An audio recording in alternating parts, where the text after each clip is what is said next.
ಎಸ್ಕಾಂಗಳಲ್ಲಿ ಕೆಲಸ ಮಾಡ್ತಿರುವಂತಹ ಹಲವಾರು ಅಧಿಕಾರಿಗಳು ಕೆಲವೊಂದಿಷ್ಟು ಕಾನೂನಿಗೆ ಬೆಲೆ ಕೊಟ್ಟರೆ ಇನ್ನು ಹಣ ಮತ್ತು ಆಸ್ತಾಮಿಗೆ ಮೊರೆ ಹೋಗೋದು ನಾವೆಲ್ಲ ನೋಡ್ತಾನೆ ಇರ್ತೀವಿ. ಅದೇ ರೀತಿಯಾದ ಒಂದು ಪ್ರಕರಣ ಇವತ್ತು ನಮ್ಮ ಮುಂದೆ ಬಂದಿದೆ.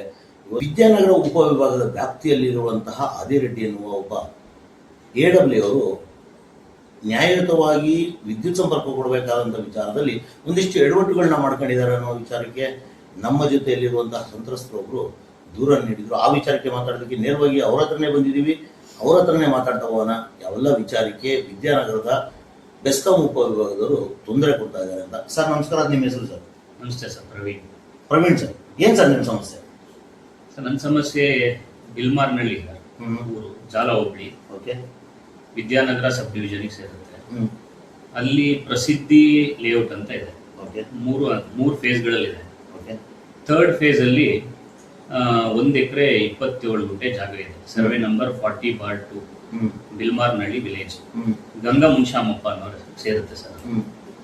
ಆ ಸರ್ವೆ ನಂಬರ್ ಅಲ್ಲಿ ಅದು ರೆಸಿಡೆನ್ಷಿಯಲ್ ಲೇಔಟ್, ಆಕ್ಚುಲಿ ಪ್ರಸಿದ್ಧಿ ಲೇಔಟ್ ಅನ್ನೋದು. ಓಕೆ. ಹೆಚ್ಚು ಕಡಿಮೆ 350 ಇಂದ 400 ನಿವೇಶನಗಳಿದೆ, ಸೈಟ್ಗಳಿದೆ, ಅಪಾರ್ಟ್ಮೆಂಟ್ಗಳಿದೆ, ಹಿಂಗಿದೆ. ಅದರಲ್ಲಿ ಒಂದು ಗೋಡನ್ ನಿರ್ಮಾಣ ಆಗುತ್ತೆ ಸರ್. ಏನ್ godown sir? Godown BigBasket, Swiggy, Blinkit, ತುಂಬಾ ಗಾಡಿಗಳು ಬಂದು ಹೋಗುವಂತ, ತುಂಬಾ ಗಾಡಿಗಳು. ಆಮೇಲೆ ಈ ಗಾರ್ಬೇಜು, ಈ ಹಸಿ ಕಸ, ಒಣ ಕಸ, ಆಮೇಲೆ ಗಾಡಿಗಳು ಬಂದು ಹೋಗೋದು, 2 ವೀಲರ್ಸ್ ಪ್ರತಿನಿತ್ಯ ಏನಿಲ್ಲ ಅಂದ್ರೂ ಅದು ಅಸೋಸಿಯೇಷನ್ ಇದೆ ಲೇಔಟ್. ಯಾರೇ ಬಂದು ಹೋಗ್ಬೇಕು ಅಂದ್ರೂ ಗೇಟ್ ಇದೆ, ಇದಿದೆ. ಬಟ್ ಸಿಕ್ಕಾಪಟ್ಟೆ 2 ವೀಲರ್ಗಳು ಹೆಚ್ಚು ಕಡಿಮೆ ದಿನಕ್ಕೆ ಏನಿಲ್ಲ ಅಂದ್ರೂ 300 ಇಂದ 500 2 ವೀಲರ್ಗಳು ಬರುತ್ತೆ. ಬಿಗ್ ಬಾಸ್ಕೆಟ್ ಅಂದ್ರೆ ಬಂದು ಹೋಗುತ್ತೆ, ಲೋಡಿಂಗ್ ಅನ್ಲೋಡಿಂಗ್ ಸಪ್ಲೈ ಎಲ್ಲ ಇದ್ದೇ ಇರುತ್ತಲ್ವ? ಹೌದೌದು ಸರ್. ಈಗಿರೋದ್ರಿಂದ ನಾನು ಹೋಗ್ಬಿಟ್ಟು ನವೆಂಬರ್ ತಿಂಗಳಲ್ಲಿ ಬೆಸ್ಕಾಂ ಸಬ್ ಡಿವಿಷನ್ಗೆ ಆದಿರೆಡ್ಡಿ ಅವರಿಗೆ ಒಂದು ಅರ್ಜಿ ಕೊಡ್ತೀನಿ. ಇದಕ್ ಮುಂಚೆ ನಾನು ಬೈಯಪ್ಪ ಮತ್ತೆ TMC ಹುಣಸಮಾರ್ನಹಳ್ಳಿ ಪುರಸಭೆ ಸಂಬಂಧಪಟ್ಟಂತ ಇಲಾಖೆಗೆ ಒಂದು ಅರ್ಜಿ ಹಾಕ್ತೀನಿ. ಅರ್ಜಿ ಹಾಕಿ ಈ ಕಟ್ಟಡಕ್ಕೆ ಏನಾದ್ರು ನೀವು ಪ್ಲಾನು ಇಲ್ಲ ಅನುಮೋದನೆ ಕೊಟ್ಟಿರಾ ಅಂತ ಒಂದು ಅರ್ಜಿ ಹಾಕ್ತೀನಿ. ಬೈಯಪ್ಪ ಮತ್ತೆ ಪುರಸಭೆಯಿಂದ ಯಾವುದೇ ರೀತಿ ಪ್ಲಾನ್ ಅಪ್ರೂವಲ್ ಕೊಟ್ಟಿಲ್ಲ ಅಂತ ಹೇಳ್ತಾರೆ. ಅಂದ್ರೆ ಇಲ್ಲಿಗೆ ಲೀಗಲ್ ಆಗಿ ಅವರು ಯಾವುದೇ ರೀತಿಯಾದ ಅಪ್ರೂವಲ್ಸ್ ನ ತಗೊಳ್ಳದೇನೆ ಈ ಒಂದು ಬಿಗ್ ಬಾಸ್ಕೆಟ್ ನ ಕೆಲಸ ಪ್ರಾರಂಭ ಮಾಡಿರ್ತಾರೆ. ಇದನ್ನ ನಾನು ಆ ಲೆಟರ್ ಸಮೇತ ಬೈಯಪ್ಪ ಮತ್ತೆ ಪುರಸಭೆಯಿಂದ ಬಂದಿರೋ ಲೆಟರ್ ತಗೊಂಡು ಒಂದು ಅರ್ಜಿ ಬರೀತೀನಿ. ಯಾರಿಗೆ? ಆದಿರೆಡ್ಡಿ ಅವ್ರಿಗೆ. ಸರ್, ಈ ತರ ಹಿಂಗೆ ಯಾವುದೇ ರೀತಿ ಅಪ್ರೂವಲ್ ಇಲ್ಲ ಸರ್ಕಾರದಲ್ಲಿ. ಇವಾಗ ಇರೋ ಸಿಚುವೇಶನ್ ಅಲ್ಲಿ 30-40ಗೆ ಪ್ಲಾನ್ ಅಪ್ರೂವಲ್ ಇಲ್ಲ ಅಂದ್ರೂ ಕರೆಂಟ್ ಕೊಡ್ತಾರೆ. ಅದ್ರ ಮೇಲ್ಗಡೆ ಯಾವುದೇ ಇದನ್ನು ಪ್ಲಾನ್ ಅಪ್ರೂವಲ್ ಕೊಡ್ತಾ ಇಲ್ಲ. ಇವತ್ತಿನ ಗೊತ್ತಿದೆ ಜನಗಳು ಏನೇನು ಸಮಸ್ಯೆ ಅನುಭವಿಸ್ತಾ ಇದ್ದಾರೆ, ಏನಿದೆ. ಇಷ್ಟು ದೊಡ್ಡ ಕಟ್ಟಡ ಆಗ್ತಾ ಇದೆ, ಇದು ಪ್ಲಾನ್ ಅಪ್ರೂವಲ್ ಇಲ್ಲ. ಮೂಲವಾಗಿ ಇದು ರೆಸಿಡೆನ್ಷಿಯಲ್ ಲೇಔಟ್. ಅಂದ್ರೆ ಒಂದ್ ನಿಮಿಷ ಸರ್, ಇವಾಗ ಈ ಕಟ್ಟಡ ಹಳೇದಿತ್ತು ಅಥವಾ ಹೊಸದಾಗಿ ಕಟ್ಟಿದ್ದು? ಸರ್, ಈ ಕಟ್ಟಡ ಹೊಸದಾಗಿ ಕಟ್ಟಿರೋದು ಸರ್. ಯಾವಾಗ ಕಟ್ಟಿರೋದು ನಿಮ್ಮ ಪ್ರಕಾರ? ಒಂದು 5-6 ತಿಂಗಳಿಂದ ಸರ್ ಕಟ್ಟಿರೋದು. ನೋಡಿ ವೀಕ್ಷಕರೇ, ಇದನ್ನೇ ಹೇಳೋದು. ಯಾಕೆ ಕಾನೂನು ಉಳ್ಳವರಿಗೆ ಬಲ್ಲವರಿಗೆ ಒಂದು ಮತ್ತು ಸಾಮಾನ್ಯ ಜನರಿಗೆ ಒಂದು ಅನ್ನೋದಕ್ಕೆ.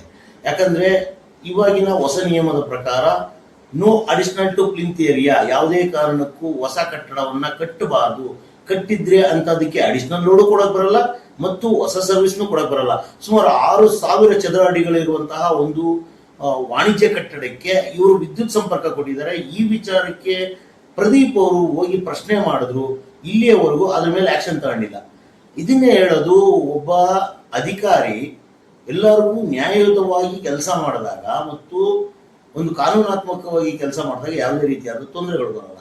ಇಷ್ಟೆಲ್ಲ ಗಮನ ತಂದ್ರು ಮತ್ತು ಸಂಬಂಧಪಟ್ಟಂತಹ ಇಲಾಖೆಗಳಿಂದ ಲೆಟರ್ ಬಂದ್ರು, ಇವ್ರು ಇನ್ನೂ ಆಕ್ಷನ್ ತಗೊಂಡಿಲ್ಲ ಅಂದ್ರೆ ಇದರ ಮುಂದಿನ ಹಿಂದೆ ಇರುವಂತಹ ಮರ್ಮ ಏನನ್ನ. ಸರ್, ಈಗ ಅರ್ಜಿ ಕೊಡ್ತೀನಿ. ಅರ್ಜಿ ಕೊಟ್ಟಾದ್ಮೇಲೆ ಇವರು ಸ್ಥಳ ವೀಕ್ಷಣೆ ಮಾಡ್ತಾರೆ. ಏನ್ ಹೇಳ್ತಾರೆ, ಮುಂಚೆ ಇಲ್ಲೊಂದು ಗೋಡನ್ ಇತ್ತು, ಈ ಚಿಕ್ಕ ಗೋಡನ್ ಇತ್ತು, ಅದನ್ನೇ ಎಕ್ಸ್ಟೆಂಡ್ ಮಾಡಿದ್ದಾರೆ, ದೊಡ್ಡದಾಗೆ ಮಾಡಿದ್ದಾರೆ, ಅದಕ್ಕೋಸ್ಕರ ನಾವು ಕನೆಕ್ಷನ್ ಕೊಟ್ಟಿದ್ದೀವಿ ಅಂತ ಹೇಳ್ತಾರೆ.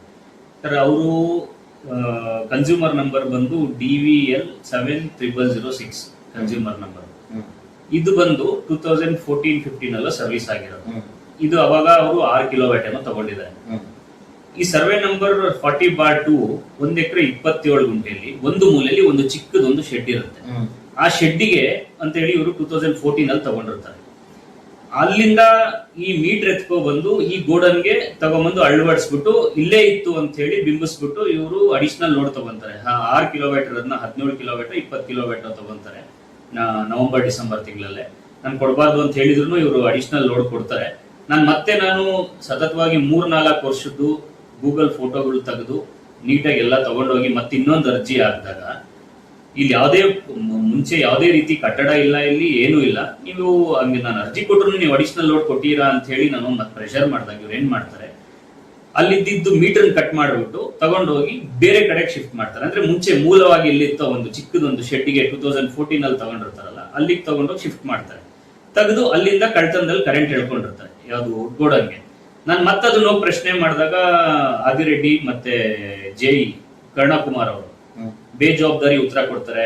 ಇಲ್ಲ ರೀ, ನಾವು ಮಾಡೋದೇ ಹಿಂಗೆ, ನೀವೇನ್ರಿ ನಿಮ್ ಕೈಲಿ ಏನ್ ಮಾಡ್ಕೊಳಕ್ಕಾಗುತ್ತೆ ಮಾಡ್ಕೊಳ್ಳಿ ಅಂತಾರೆ. ವಿಜಿಲೆನ್ಸಿಗೆ ಹೋಗಿ ನೀವೇ ಹೋಗಿ ವಿಜಿಲೆನ್ಸಿ ಅಂತ ಹೇಳ್ತಾರೆ. ಸರ್, ನೀವಿರೋದೇನಕ್ಕೆ? ನೀವು ವಿಜಿಲೆನ್ಸಿ ಕಂಪ್ಲೇಂಟ್ ಕೊಡಿ, ನೀವು ಮಾಡಿ, ಅಲ್ಲಿಂದ ಹಿಂಗ್ ಮಾಡಿ.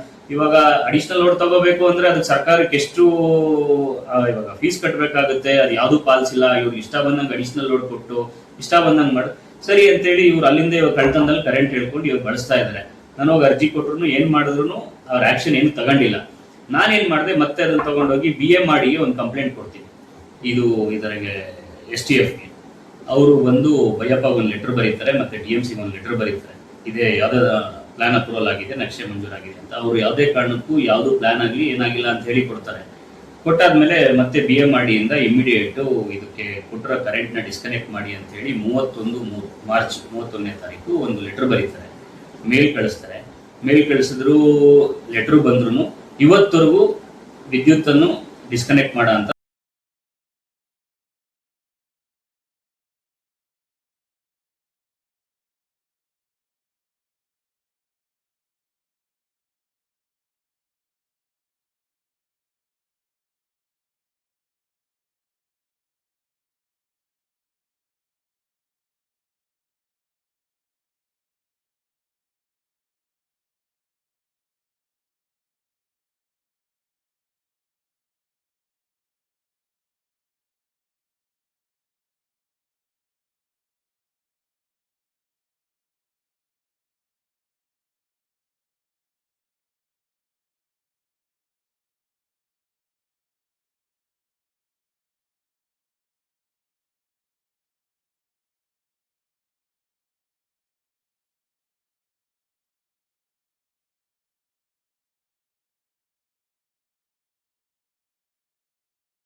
ಇದು ಕನ್ನಡಿಗನ ಧ್ವನಿ.